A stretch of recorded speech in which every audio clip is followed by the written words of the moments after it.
Okay. Yep. Okay. Welcome to the Lodge of Theosophists in Washington, D.C. area. The policy of this lodge is independent devotion to the cause of Theosophy without professing attachment to any Theosophical organization. It is loyal to the great founders of the Theosophical movement, but does not concern itself with dissensions or differences of individual opinion. The work it has on hand and the end it keeps in view are too absorbing and too lofty to leave it the time or inclination to take part in side issues. That work and that end is the dissemination of the fundamental principles of the philosophy of Theosophy and the exemplification and practice of those principles through a truer realization of the self, a profounder conviction of universal brotherhood. It holds that the unassailable basis for union among Theosophists, wherever and however situated, is similarity of aim, purpose, and teaching, and therefore it has neither constitution, bylaws, nor officers, the sole bond between its associates being that basis. And it aims to disseminate this idea among Theosophists in the furtherance of unity. It regards as Theosophists all who are engaged in the true service of humanity, without distinction of race, creed, sex, condition, or organization. And it welcomes to its association all those who are in accord with its declared purposes and who desire to fit themselves by study and otherwise to be the better able to help and teach others. It is said the true Theosophist belongs to no cult or sect, yet belongs to each and all. This morning, we wanted to say a few words about our fellow Theosophist and friend Herb Dantzler, who passed away last week. Today, we remember our dear friend Herb. We honor a soul who walked the path of service to others with quiet strength and unwavering devotion. Herb exemplified a true student of wisdom through his steady manner and radiance of his being. His life was a life of service to others, to his family, to his friends, and to the lodge. He met the trials of life with grace, and his kindness reflected an inner understanding. Though he passed on, we know, in keeping with the ageless wisdom he cherished, that the soul does not die. It only continues on to new adventures, new avenues of learning, new lessons, and new ways to serve.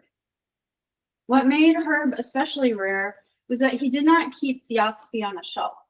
He lived it every day. His compassion was not abstract. It was expressed in small and consistent acts of service, in his willingness to learn, and in the integrity of his daily choices. He brought spiritual principles down to earth, weaving them into conversations, decisions, and even silence. He would always distill a theosophical teaching to its essentials and say what mattered was when the rubber hit the road. Whether he was helping a friend, offering a thoughtful word, or simply showing up with presence and sincerity, Herb demonstrated that the path of wisdom is a daily practice. In this way, he made the teachings tangible and real for those around him, leaving behind not only fond memories, but a living example of a Theosophist who served others with joy.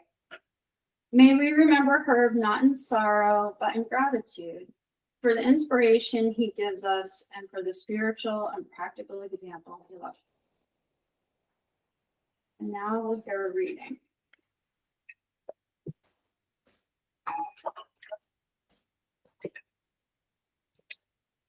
From Bhagavad Gita. Krishna. Thou griefst for those that may not be lamented, whilst thy sentiments are those of the expounders of the letter of the law. Those who are wise in spiritual things grieve neither for the dead nor for the living. I myself never was not, nor thou, nor all the princes of the earth, nor shall we ever hereafter cease to be.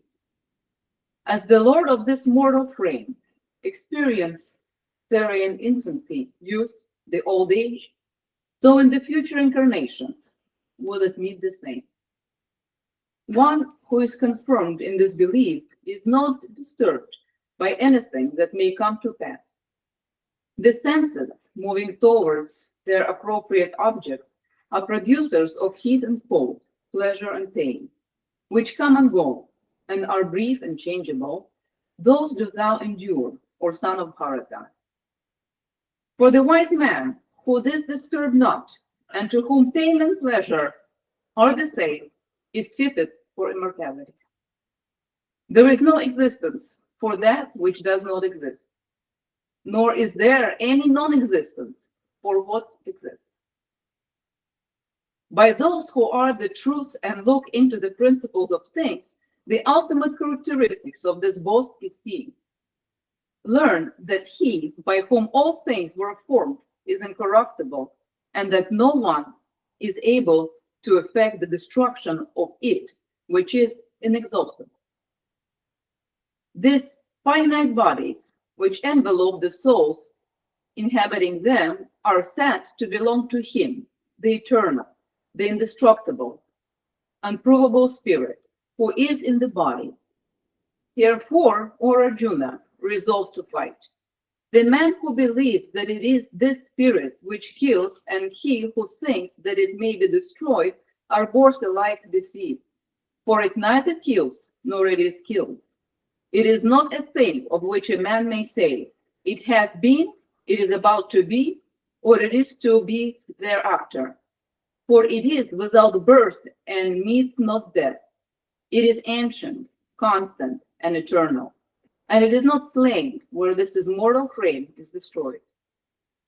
How can the man who believes that it is incorruptible, eternal, inexhaustible, and without birth, think that it can either kill or cause to be killed? As a man throws away old garments and puts on new, even so the dweller in the body, having quitted its old mortal frames, enters into other which are new. The weapon divides it not. The fire burns it not. The water corrupts it not. The wind drives it not away.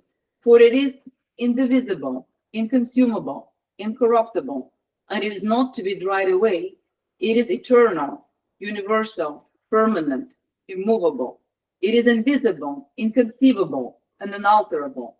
Therefore, knowing it is to be thus, thou shouldst not grieve. But whether thou believe it is to be of eternal birth and duration, or that it dies with the body, still thou hast no cause to lament it. This is certain to all things which are born, and rebirth to all mortals, wherefore it does not behoove these to grieve about the inevitable. The antenatal state of beings is unknown. The middle state is evident, and their state after death is not to be discovered. What is this? Is there to be lament? What is this? Is there to lament? Some regard the indwelling spirit as a wonder, while some speak and others fear of it with astonishment. But no one realizes it after he may have heard it described. The spirit can never be destroyed in the mortal frame which it inhabits.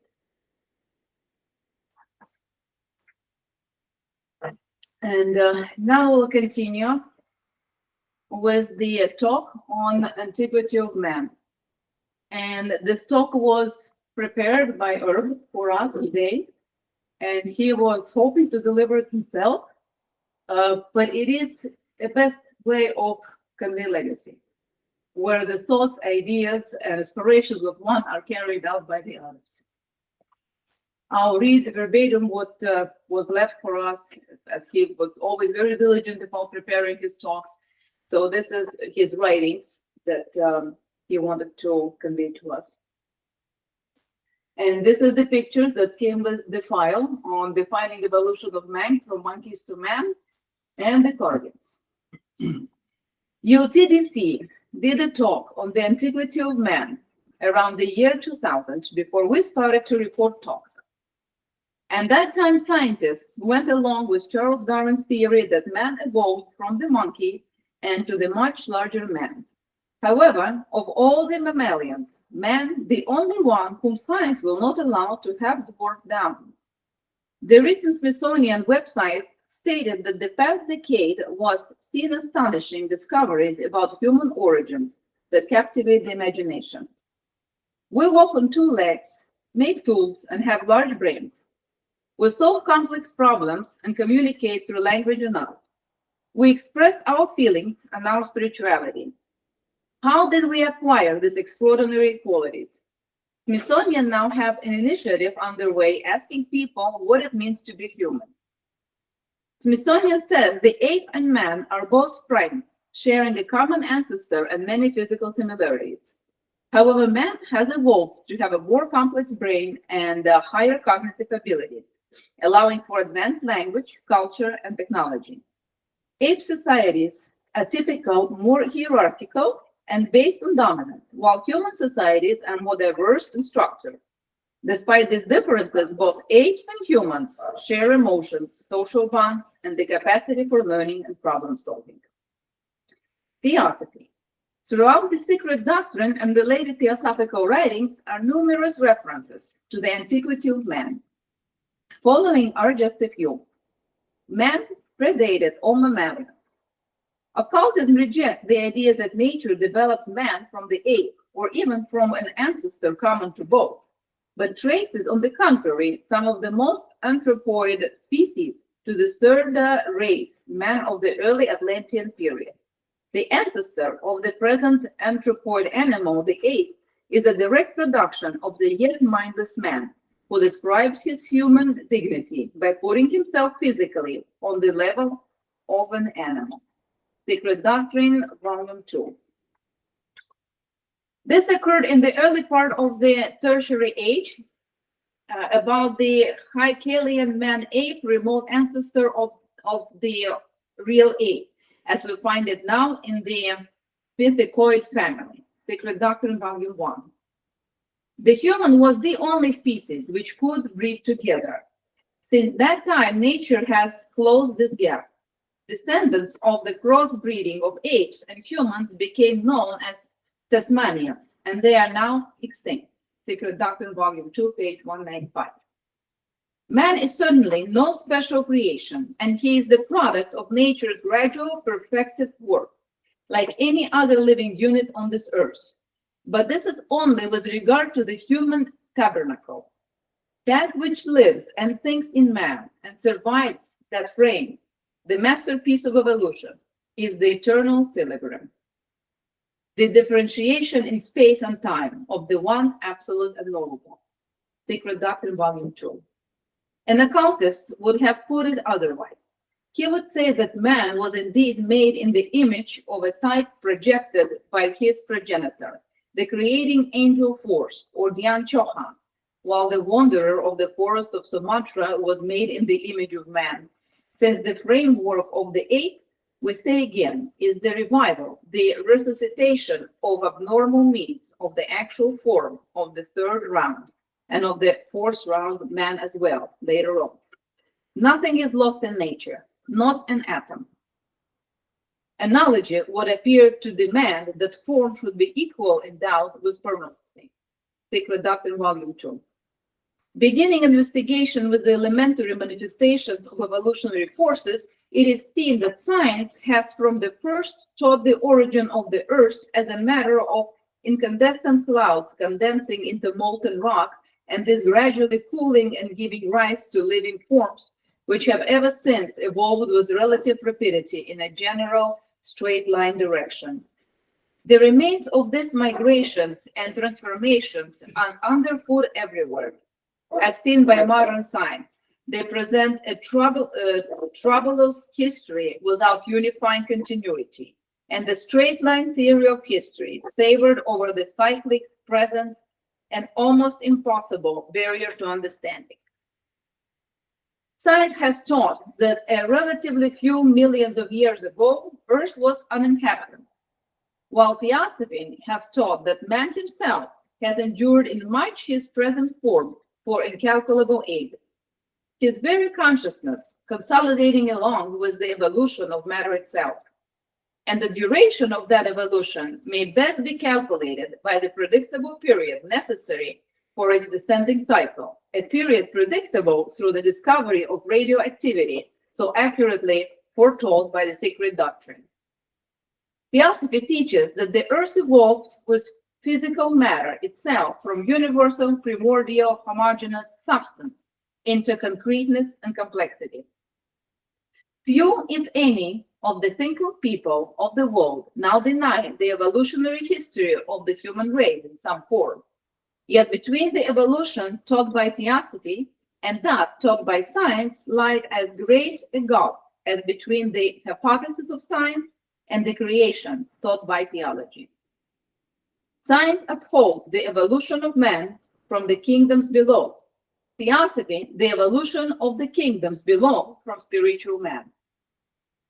Theosophy claims man to have been the first of the mammals, science the last.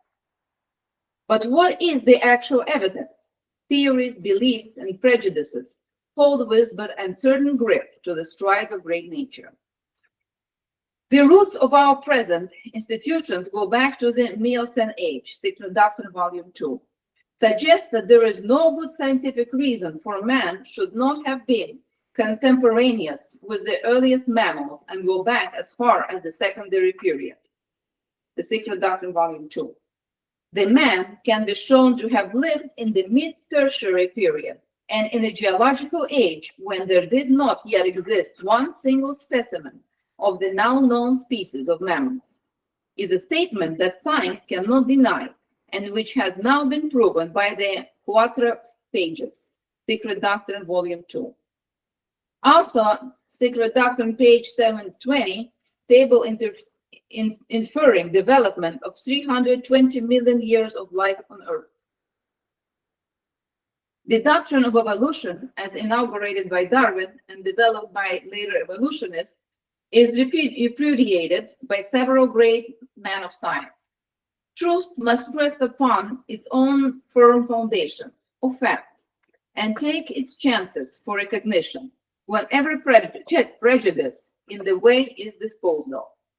It is most likely that further discoveries in geology and the finding of fossil remains of man will continue to force science to confess that it is a esoteric philosophy which is right after all, or at any rate, nearer to the truth. How much more logical to believe, as the occultists do, that many humanities differing from our present, mankind, appeared but to disappear from the face of the earth, as ours will. Therefore, primitive and far distant humanities having, as geologists think, left no tangible relics of themselves are denied. All trace of them is swept away, and therefore they have never existed. Yet their relics, a very few of them truly, are to be found, and they have to be discovered by geological research. Secret Doctrine, Volume 1. Our giant ancestors. The Secret Doctrine claims that physical man was originally a colossal pre-tertiary giant, and that he existed 18 million years ago must appear preposterous to believe in modern learning. Secret Doctrine, Volume 2.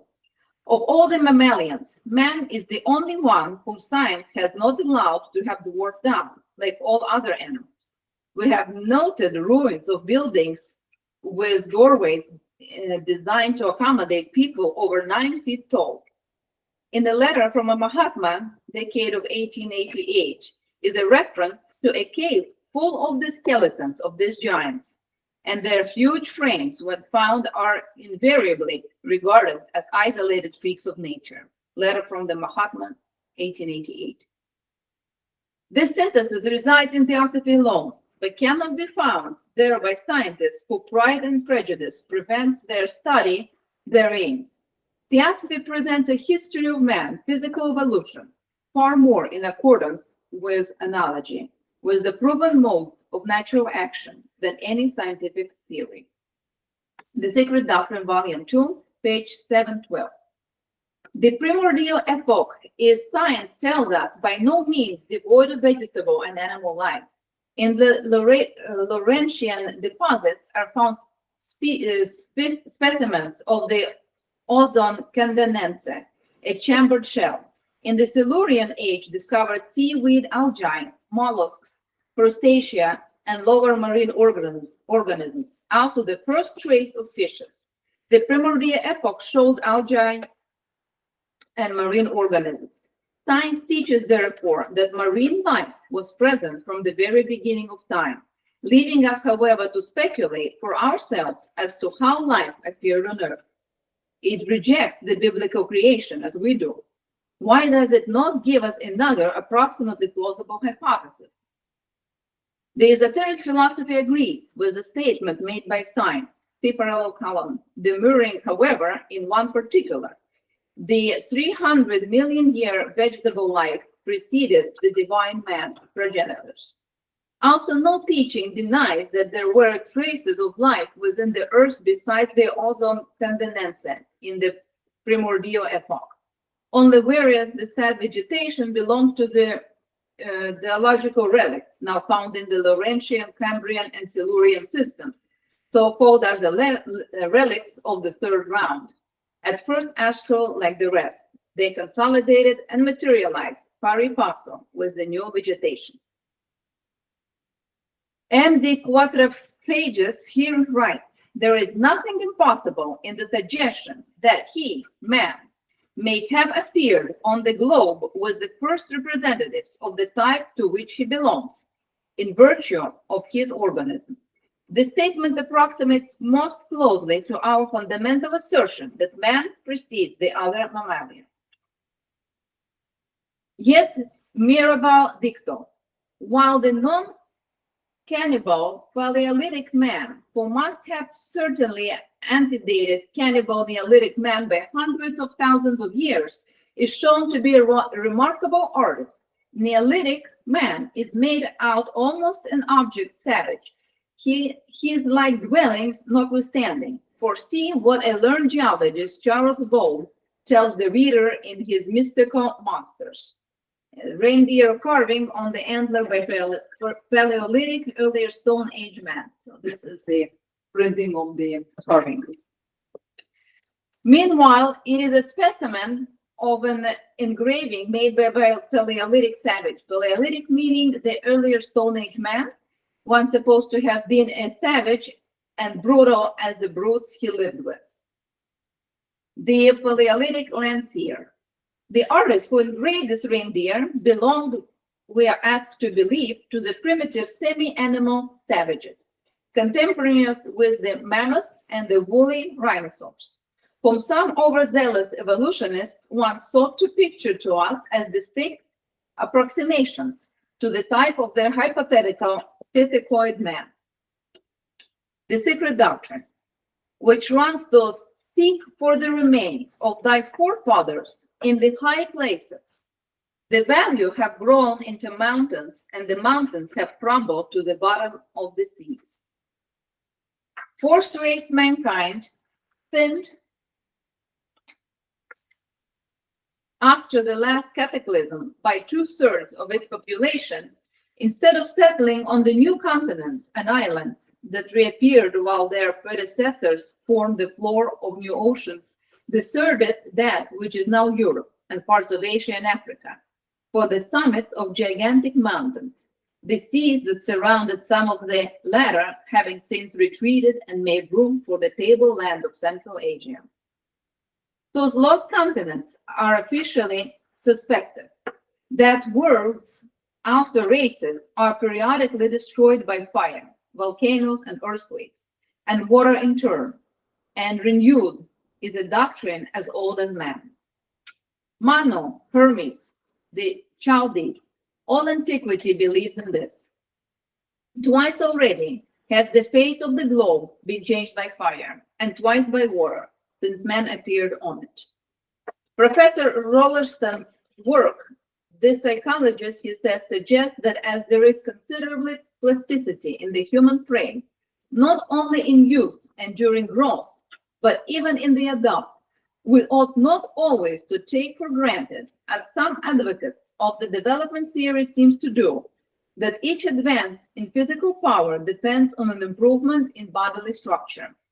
For why may not the soul or the higher intellectual and moral faculties play the first instead of the second part in a progressive scheme? This hypothesis is made in relation to evolution not being entirely due to natural selection, but it applies as well to our case in hand. For we too claim that it is the soul or the inner man that descends on earth first, the psychic astral, the mold of which physical man is gradually built. His spirit, intellectual and moral faculties awakening later on as that physical stature grows and develops. Thus, incorporeal spirits to smaller forms reduced their shapes in man and became the man of the third and the fourth races. Till later ages after appeared the man of our fifth race, reduced from the still gigantic in our modern sense stature of their primeval ancestors to about half of that size at present. Mr. Darwin justly says that the difference physically and more especially mentally between the lowest form of man and the highest anthropomorphous age is enormous. The new doctrine of the Darwinists may be defined and summarized in a few words, in which Mr. Herbert Spencer has defined special creation.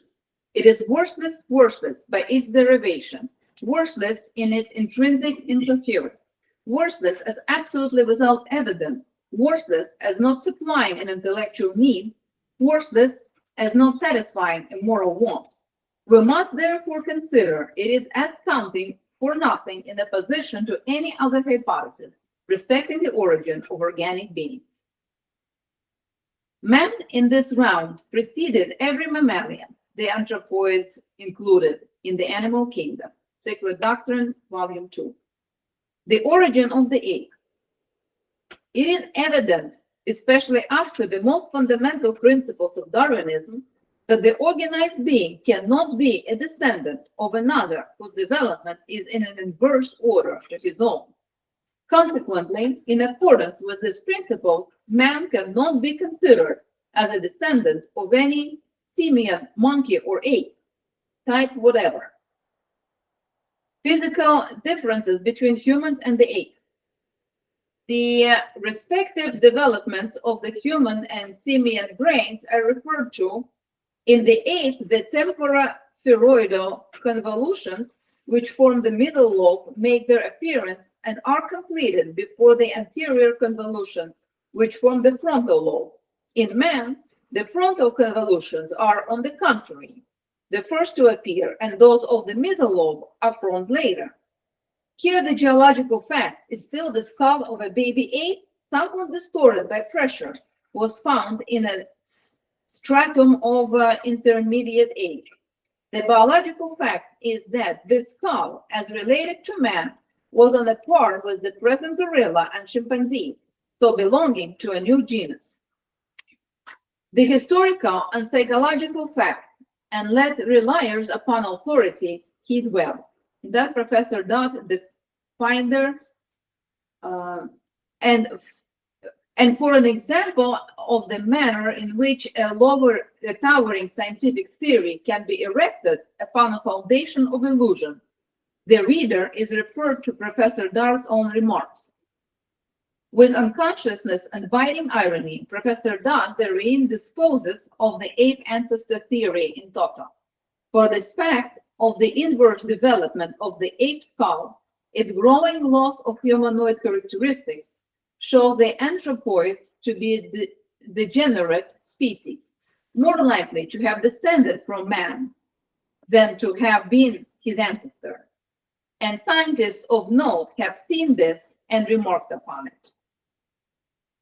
The ape, as he grows, becomes more bestial, man more human. Theosophy teaches that man was ape-like in the third race, so not an ape, for the ape is a complete being of low development, while man, in that period, was an incomplete being of a high order. Geology, as we have shown, can no longer deny many pre-mammalian habitation on Earth. No biological fact opposes the descent of apes from man.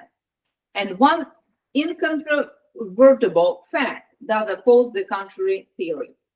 Thus it has happened that after discovery attesting the vast antiquity of modern man has been set down as a true or doubtful because it did not fit the theory. Discovery after discovery, debatable, unable to stand a moment in court of law, has been accepted with cursory investigation, or none at all because it did fit the theory. The mills of science grind slowly, and they grind excessively little. Antiquity of man, the evidence of the elements. Could man existed 18 million years ago? To this, occultism answers in the affirmative, notwithstanding all scientific objections. Believe that there have been races of men who developed civilization high enough to be able to emigrate to other planets. Blackwelder of Stanford University finds the curve of Earth's geological history is a waving line and not a uniformly rising one. All that is known confirms, implies, and reinforces the fact that cultural changes, amalgamations of civilizations, the growth of religions and philosophies, all require eons of time. The rise and fall of individual nations are only flashes on the screen of time. While Indians in Panama, strange Mongolians in Brazil, the uncovering of a hitherto unguessed civilization at Assault, a submerged city lost ever to tradition, except in the lair of the lotus eaters in the Mediterranean, civilization equal to Egypt in her best days, disinterred from the Cambodian jungle, traces of a lost people in the California Sierras, Chinese hieroglyphics of the archaic period on Nevada stones. Were ancient men more advanced than modern men? The Edwin Smith manuscript, just translated, shows the correct physiological wisdom of old Egypt. The passages of the Great Pyramid are admitted to have been transit instruments for catching the meridian, and the shadows of the pyramids recorded the day of year and hour of day. The third papyrus proves that Egypt, 3,000 years BC, then it's in decadence, possessed a highly scientific mathematics, and in 2830 BC, Egypt instituted the first historical food control system. In the ruins of Carthage, it is declined when destroyed by Rome, there were found checkbooks, paper money, mirrors, cosmetics, and powder, to say nothing of magnifying spectacles. European cave drawings prove that primitive man knew of stars in the Pleiades, star clusters, visible only to powerful telescopes, and the mystery of the naming of the constellation of Phoebus is still intriguing science. Dr. Edward Hume demonstrates the precise and detailed medical knowledge of the ancient Chinese and their anticipation of modern practice. In many respects, their great superiority therein. Tsai Lun made the first paper by modern method in 75 AD, ages after progress had ceased in China. The Chinese also anticipated us with the compass, the printing press, glass, and seismograph, the first metallic astronomical instruments, and a number of alloys. As to India, there seem almost enough facts, records in Isis Unveiled and the Secret Doctrine, but time continually adds. On the walls of caves have been found diagrams of flying machines. To go with the terminology of aviation found in ancient Sanskrit. Churchward discovered and in part published 125 manuscripts, some going back 3,000 years, wherein and described the destruction of Mu, theosophically known as Atlantis, according to the theosophical doctrine of the geologic causes. And in some of these tablets are described air vessels. Dr. Qasim's Indian library contains recipes which, if workable, will demonstrate that Indian physical science possesses secrets unguessed by modern science, what courageous servant will dare the laughter of his colleagues by testing them? It has been found that in Yucatan, at some undetermined period, there were scientists worthy to take rank with any modern. This man, among other feats, constructed a clock which kept time for 2,000 years until destroyed by enlightened Christianity. Professor Kurt Sachs has deciphered a manuscript of pre-Babylonian Sumeria, which proves that some 4,000 years ago, music had reached its present stage of development. And incidentally, the hymn referred to what an allegorical account of the true origin of mankind by correlation of pre-existing intelligences of various grades. Even backward and mysterious Abyssinia contributes with an account of the Kebra Nagast of Solomon's living machines, power boats, and electric lights. In view of a recent discovery, we quote from the Secret Doctrine: the traces of an immense civilization, even in Central Asia, are to be found. This civilization is undeniably prehistoric. And how can there be a civilization without a literature in some form, without annals or chronicles? The gigantic and broken wall of the mountains that hem in the whole tableland of Tibet witnessed a civilization during millennium of years and would have strange secrets to tell mankind. Built deep in the bowels of the earth, the subterranean stores are secure. The Russian traveler, Colonel Zhevalsky, found quite close to the oasis of Churchen, China, ruins of two enormous cities, the traces of such civilization. And these are like traditions, give us the right to credit when they speak of immense libraries reclaimed from the sand. The Secret Doctrine was a universally diffused religion of the ancient and prehistoric world. Proofs of its diffusion, authentic records of its history, and complete chain of documents exist. The statement is rendered more credible by consideration of the following facts. The tradition of the thousands of ancient parchments saved when the Alexandrian library was destroyed, the thousands of Sanskrit works which disappeared in India in the reign of Akbar, the universal tradition in China and Japan that the true old texts with the commentaries, which alone make them comprehensible, amounting to many thousands of volumes, have long passed out of the reach of profane pen. The disappearance of the vast secret and occult literature of Babylon, the loss of those keys which alone could solve the thousand riddles of the Egyptian hieroglyphic records, the tradition in India that the real secret commentaries, which alone make the Veda intelligible, still remain for the initiate hidden in secret caves and crypts, and an identical belief among the Buddhists with regard to their secret books.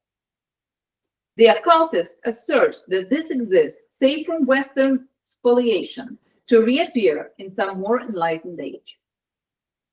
We now learn that the Russian explorer, after much running down of traditions, has unearthed the city of Charapota in the Mongolian desert, the exact region referred to, and uncovered great stores of archaeological remains, including a cone-shaped monument outside the walls containing 20,000 books, written in admirers of modern progress, assume that our works, our records, our inventions are permanent and enduring. Modern egotism notwithstanding, ours is essentially a gimcrack civilization. Paper vanishes within a few years. Our Declaration of Independence is one on the verge of being lost forever, literally as well as metaphysically. Metals rust, stones wither and disintegrate. Even ferroconcrete, our most substantial invention and our one radical improvement over ancient building materials, fails to steal corrosion and spalling, to become indistinguishable in a few hundred years from conglomerate natural stone. Stand upon a roof in New York, in London, Paris, or Los Angeles, and envisage this scene after 100,000 years of neglect. what would be recognized as the work of man underneath the accumulation of debris. Theosophy, Volume 13, April 6, 1925. There is sufficient evidence that the religious customs of the Mexicans, Peruvians, and other American races are nearly identical with those of the ancient Phoenicians, Babylonians, and Egyptians. Identical glyphs, numbers, and esoteric symbols are found in Egypt, Peru, Mexico, Easter Island, India, Chaldea, and Central Asia. Discuss the similarity, the identity between African and Central American art, all of which is so familiar with readers of Atlantis and students of the sacred doctrine that we need not enlarge thereupon. The scientist Geoffroy, who accompanied Napoleon to Egypt, brought back sketches of a unique bat, which has not been seen by anyone else and remains a mystery. In 1917, the American Museum of Natural History rediscovered the bat in Puerto Rico. In 1923, a fossil ginkgo leaf was found at Spokane. The former discovery proves America to have been connected with Africa, the latter with both Asia and Africa. But this definite as they are but small drops in the monsoon, which is in full blast everywhere. Certain centers, geographical, cultural, biological, or all these, for some reason, become islands amid the roaring seas of universal change. Through millions of years, a little spot of the Nevada-California boundary, referred to as part of lost Atlantis in the sacred doctrine, has survived its many cataclysms as a sort of permanent continental nucleus, finally to arrive at upsetting modern scientific complacency and destroying laborious constructed theories. The discovery of Cascadia, as it has been called, also illuminates us by the lightning flash, HPB's enigmatic reference to ruins strewn along and beyond the Rocky Mountains. In Cascadia covers part of the United States and some of the province of Canada, including parts of South Alaska, British Columbia, Oregon, Montana, Idaho, and Washington, were found pictographs identical in form with Egyptian, Chaldean, Babylonian, Chinese, and Arabian symbols, some of them very plainly to the Theosophical eyes among the first cosmic symbols of the wisdom religion, from which all minor faiths branched and which in its purity survives today as Theosophy. Atlantis, and the sea shall give up its bell. The term Atlantean must not mislead the reader to regard this as one race only, or ever a nation. It is as Thor once said, Asiatics. There were brown, red, yellow, white, and black Atlanteans, giants and dwarfs. The Greek were but the dwarfed and weak remnant of that one glorious nation. What was this nation? The secret doctrine teaches that it was the latest seventh subrace of the Atlanteans, already swallowed up in one of the early subraces of the Aryan stock, descending from the high plateau of Asia, where the two races had sought refuge in the days of the agony of Atlantis. It had been slowly settling and colonizing the freshly emerged lands, Egypt and Greece. The Phoenicians and the northern stock had thus proceeded from the one subrace. Upon the African coast, he found two great forgotten highways leading to the sea, port roads, he thinks. Lehman found the same phenomenon. Moreover, Professor Schillmann found unrecorded and unexplained lighthouse towers on the African coast, which he thinks were built by civilized Atlantean navigators. Can one not envision the mythical Western race described by Homer, whose vessels went without sails or oars? Have we not here a picture of the surprise caused by nascent, still barbarous Greek civilization by navigators of a decadent but high civilization? Navigators coasting the Greek shores, and Magellan coasted the Philippines ages later. The Bamiyan statues described at the Literary Digest January 10, 1925, are representations of mankind in a day when the very laws of matter were utterly dumb. In the neighborhood of 200 feet high, they represent the stature of mankind when matter was still diffuse, when in scientific terms, the orbits of the electrons had not been circumscribed to their present limit.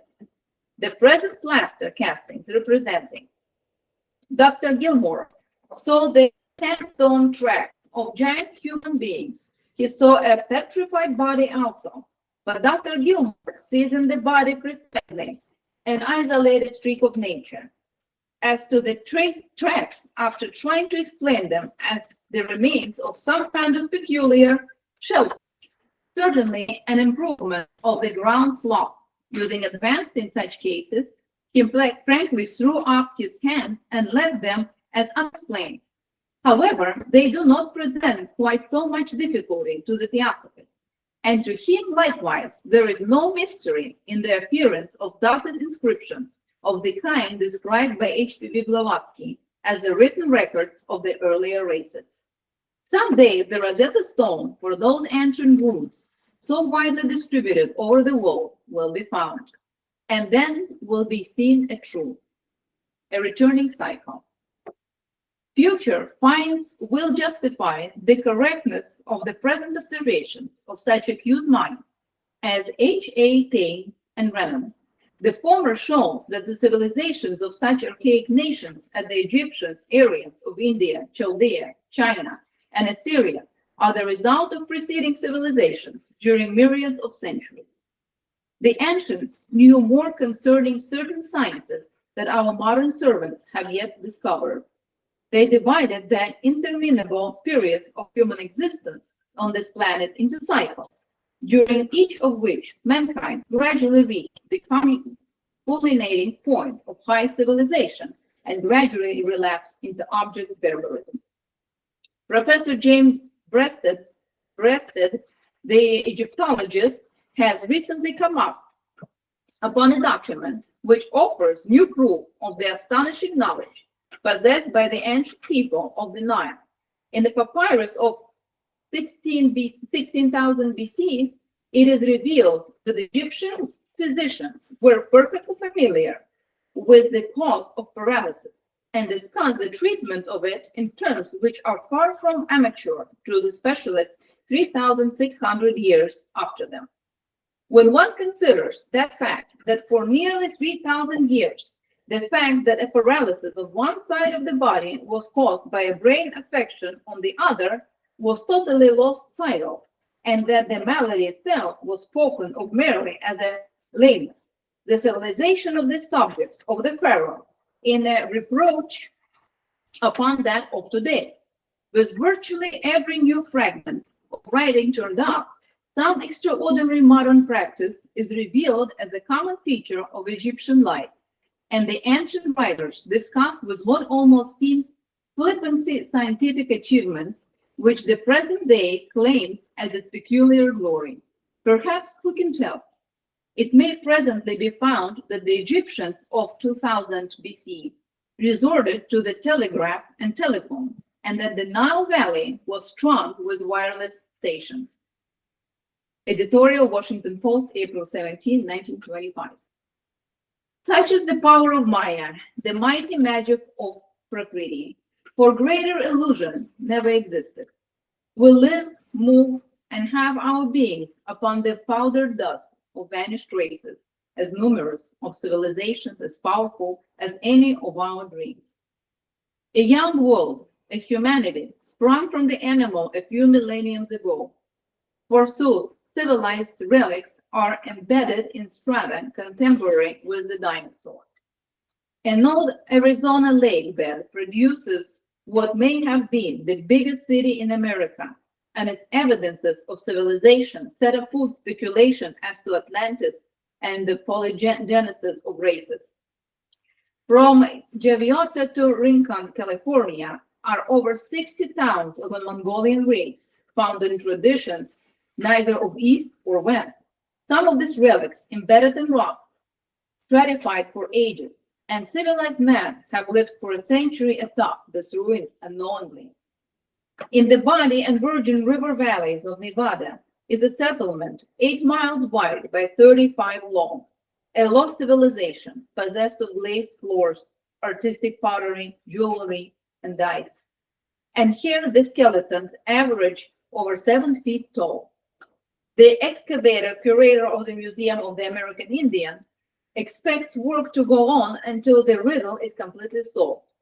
But no true solution will come in this generation, save for those who resort to the pages of the sacred doctrine. Another such is the ruin of Casada Grande, Arizona. Here there were beads found so small that only a hair could be passed through the holes. The reporter naively remarked that this is the more remarkable inasmuch as these people were in the Stone Age and had no metal. Most significant of all to the Theosophists is their possession of Masonic symbols. Dr. E.F. Greenman says that the ancient copper miners of Michigan were skilled in surgery, and some of his discoveries moved the Chronicle to remark that Michigan may someday rival the Valley of the Nile as a stamping ground for archaeologists. 3000 BC, again, an unverifiable minimal date. Iraq in Mesopotamia held a culture which in many respects revolutionizes the present history of civilization and architecture. Column construction supposedly of much later date was found here, and also evidence of the use of horses. Another upset. Decadence had even then set in, for there were plenty of manicure sets, dishes for face paint, jeweled mirrors, as in old Carthage, recently disinterred by Count Proro. Another researcher says that Chinese traditions go back for 100,000 years and mentions, as contrast to modern civilization, the empire of Malik Shah, which in the 11th century reached from China to the Mediterranean and could be safely traversed from end to end by a child carrying a bag of gold. By means of pilot balloons, it has been found that all constituents of the air save hydrogen ceased at 60 miles. But the engine, called Yaya, says that the atmosphere surrounds the Earth to the highest of 60 miles, and clouds, lightning, and the like are all phenomena connected with it.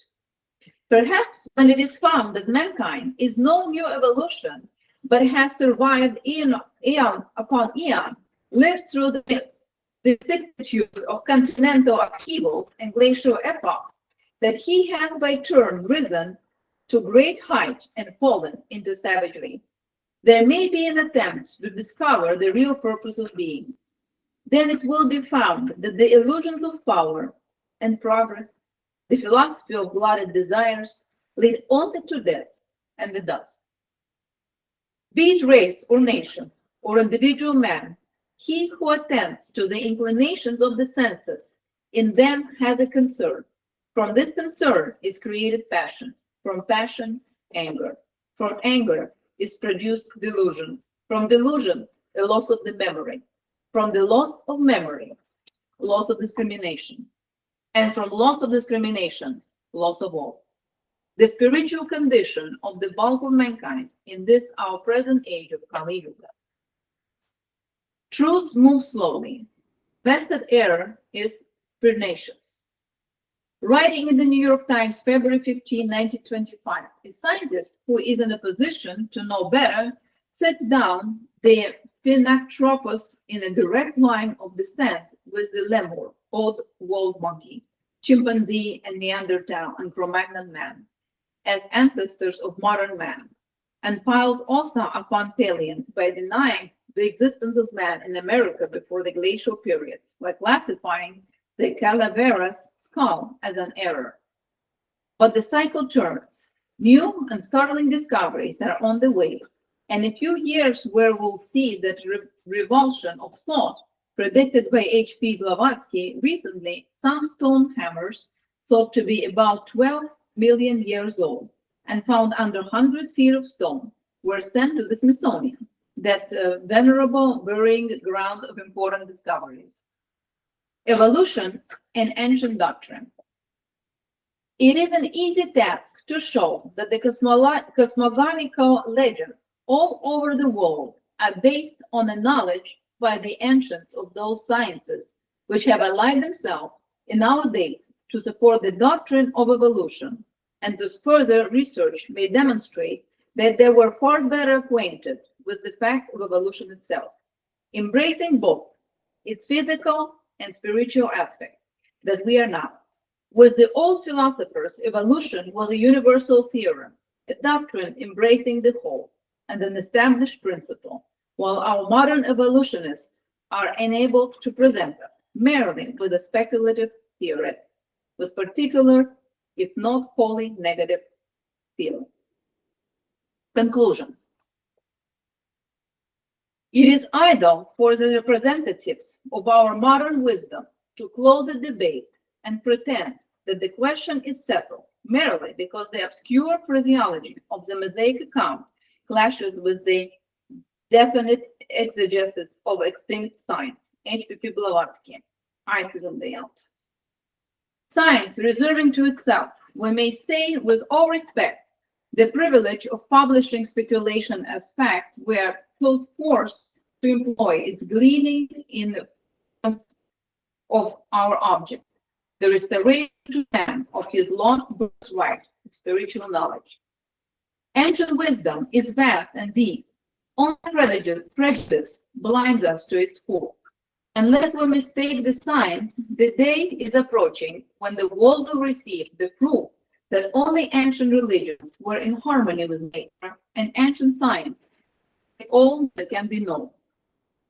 Secrets long kept may be revealed, books long forgotten, and art long time lost may be brought out to light again. Papyri and parchments of inestimable importance will turn up in the hands of men who pretend to have unrolled them from mummies or stumbled upon them in buried crypts. Tablets and pillars whose scriptures' revelations will stagger theologians and confound scientists may yet be excavated and interrupted. Isis and Bale, Volume 1, page 38.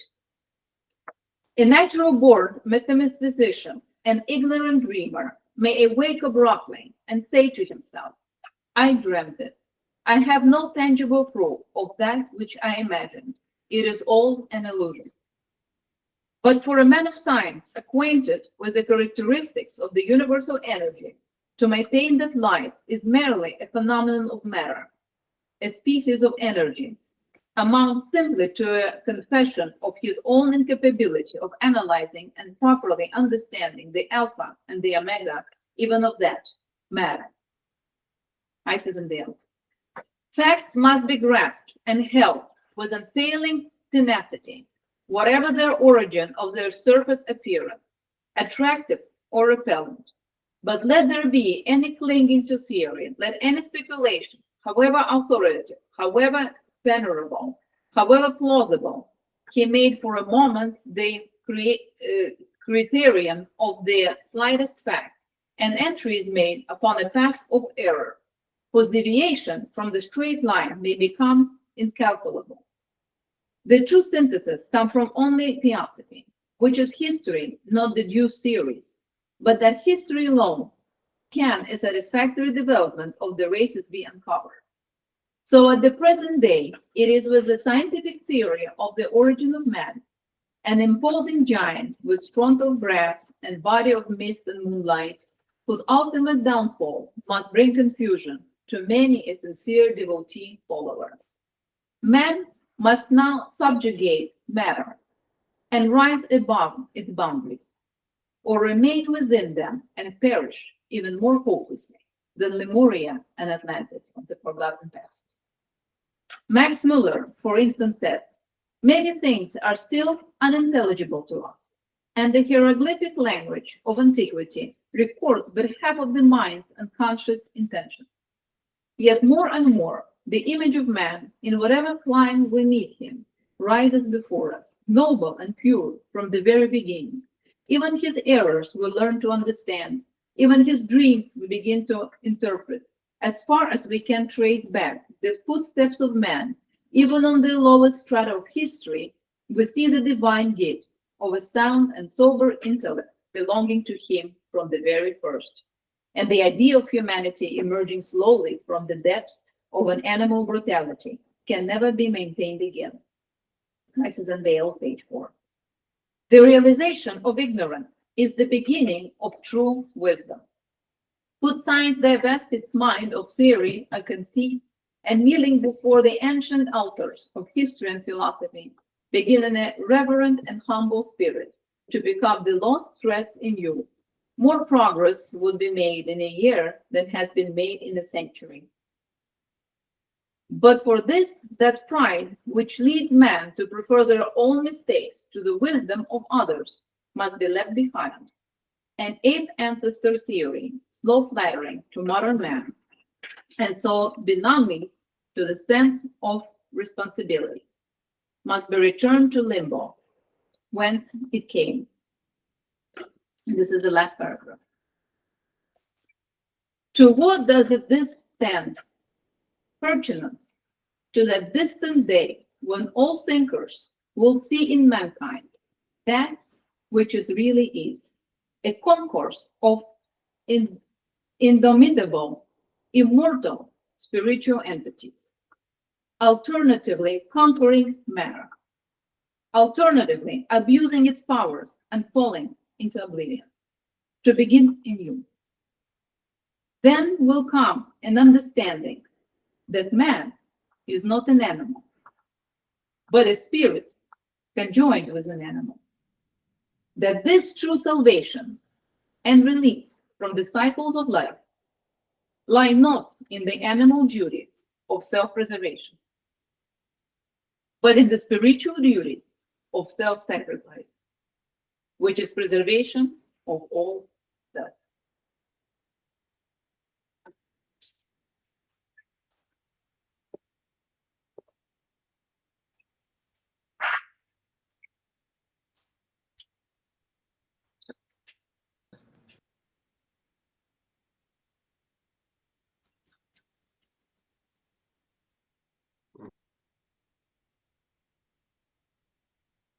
Thank you.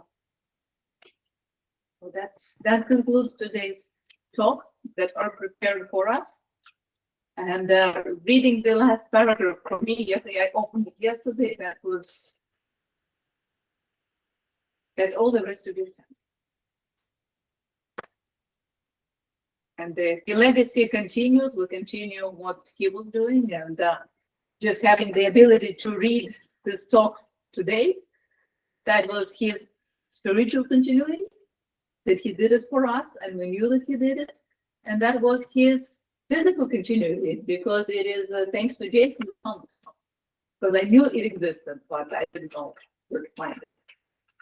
So he did a very special talk. It's a very special moment. I don't know if we will have any discussion of it, or we'll conclude here and then do what we always did for many, many years. Go have a cup of coffee. Thank you. Thank you. I will try to carry computer to the coffee room. If you're staying, how it works. Sure, yeah. Yeah, let's try that. Now